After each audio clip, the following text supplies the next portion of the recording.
Bom dia, Paulo Moura, cientista político, 23 de fevereiro de 2022. Tempestade perfeita, você conhece essa expressão? Ela designa uma situação em que uma conjunção de fatores negativos acontecendo coincidentemente num determinado momento e contribuindo para a rápida deterioração de um cenário, no caso aqui, um cenário econômico e político combinado. Eu usei essa expressão ontem, tomada emprestada da economista-chefe do Banco Santander, que na semana passada deu uma entrevista para a imprensa listando um conjunto de fatores que estariam se combinando para criar um cenário de tempestade perfeita na conjuntura brasileira deste primeiro semestre. Quais são esses fatores? Desemprego, nova onda de pandemia e quarentenas, inflação acima da meta. Enfim, a estes fatores eu agrego mais alguns que talvez o observador leigo não esteja prestando atenção. Nos acostumamos a ouvir até o final do ano passado o ministro Paulo Guedes falar em recuperação em V e mostrar indicadores econômicos da indústria, do comércio, especialmente das expectativas positivas que estes setores tinham em relação ao desempenho da economia, que também combinava com o sentimento dos consumidores. O setor de serviços não chegou a se recuperar, mas apresentava também trajetória positiva.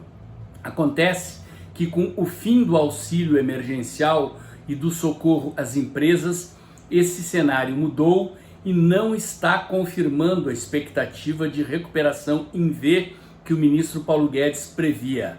Na ideia da equipe econômica, o auxílio emergencial e o socorro às empresas acabaria no exato momento em que a economia estava começando a decolar e a geração de empregos e a melhora de expectativas compensaria o cenário, dispensando a necessidade de novo socorro às empresas e às pessoas, e isto não está se confirmando. Quais são os novos ingredientes do cenário? Indústria e comércio com vendas caindo, pessimismo dos consumidores, pessimismo dos industriais e dos comerciantes e do setor de serviços, queda de 0,6% no consumo das famílias agora em fevereiro. Um conjunto de fatores além daqueles que a economista-chefe do Banco Santander citou. E agora eu vou agregar mais um, que foi esta decisão do presidente Bolsonaro intervir na presidência da Petrobras, trocando o comando da estatal. Não vou entrar no mérito se o presidente acertou ou errou na sua escolha. No vídeo de ontem eu contextualizei os motivos pelos quais eu acho que o presidente quis evitar a explosão de uma greve de caminhoneiros capaz de deteriorar ainda mais o cenário. Mas não podemos desprezar o fato de que a decisão do presidente provocou uma reação extremamente negativa no mercado. Não foram só as ações da Petrobras que caíram. Caiu o índice da Bolsa como um todo, caíram as ações do Banco do Brasil, da Eletrobras, e criou-se no mercado uma expectativa negativa de que o presidente possa eventualmente repetir o estrago que a Dilma Rousseff fez na economia quando interferia na política de preços das estatais a pretexto de controlar a inflação e produziu o efeito exatamente contrário.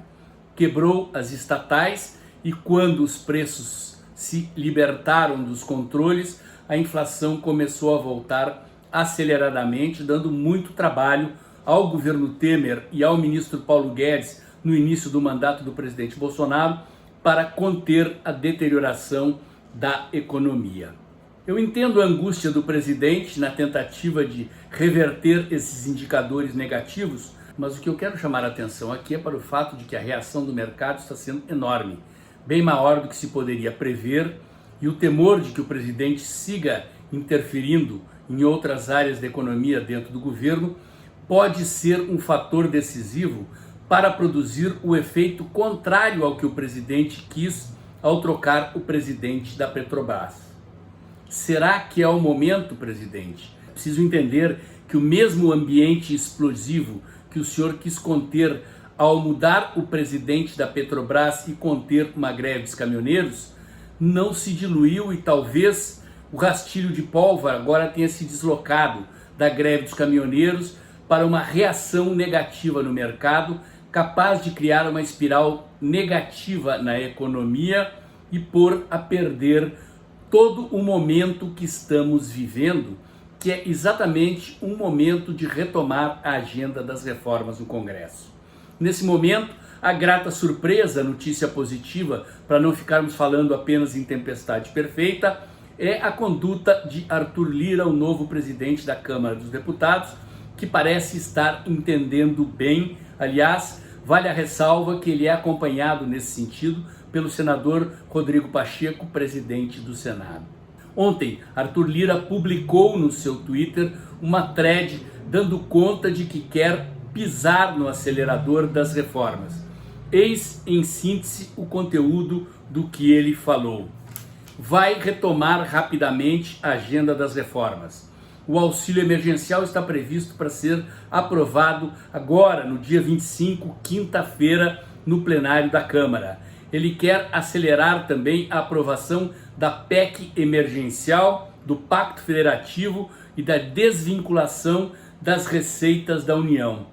Estas medidas são fundamentais porque elas dão flexibilidade ao ministro Paulo Guedes para, em situação de emergência, deslocar recursos de orçamento de um setor para outro, por exemplo, encontrando recursos para financiar o socorro às empresas e a reedição do auxílio emergencial, condição para auxiliar a recuperação das empresas e dos empregos e a transitar por esse difícil primeiro semestre de 2021, onde o cenário sugere o risco de uma tempestade perfeita.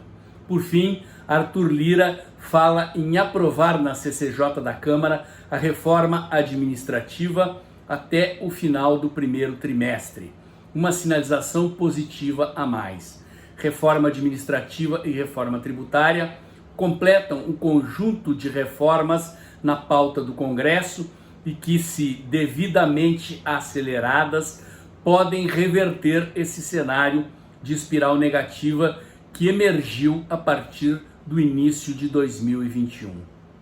Deus queira que o presidente, assim como o presidente da Câmara e do Senado, tenham a noção e a percepção do momento delicado que estamos vivendo e que Deus os ilumine para tomarem as decisões necessárias para evitar que se confirme este cenário de espiral negativa.